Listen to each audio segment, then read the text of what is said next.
বন্ধুরা, কালকে কোহলির টিমের মুখোমুখি হয়েছিল শুভমান গিলের টিম। আসলে কালকের ম্যাচে ব্যাঙ্গালোর প্রথমে ব্যাট ধরতে নেমে তাদের শুরুটা তো ভালো হয়নি, কিন্তু কোহলি কাল এমন ব্যাটিং করছিল যে সবাই বলছিল তাকে আবারও টি-20 বিশ্বকাপে ফিরিয়ে আনা হোক। কোহলি কাল ধোয়াধার ব্যাটিং করে 13 বলে 28 রান করেও ফেলেছিল, কিন্তু রাবাডার একটি বাউন্সার বলে সে আউট হয়। কিন্তু কালকের ম্যাচের সব থেকে বড় হাইলাইট ছিল রজত পাটিদারের উইকেট, কারণ তার ক্যাচ জেসন হোল্ডার ধরেছিল।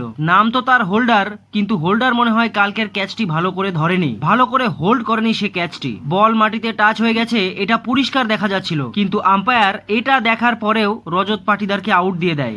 আর এটা দেখার পরেই বিরাট কোহলি ভীষণ রেগে যায় এবং আম্পায়ারের সাথে বচসা শুরু করে দেয়। তবে কাল গুজরাটের প্রত্যেকটি বোলারই ব্যাঙ্গালোরের উইকেট পেয়েছে, যার ফলে ব্যাঙ্গালোর 19 ওভার 2 বলেই 155 রানে অল আউট হয়ে যায়। তবে মনে রাখবেন বন্ধুরা, এই সিজনে প্রথমবার এইরকমটা হলো যে ব্যাঙ্গালোর কাল অল আউট হয়েছে।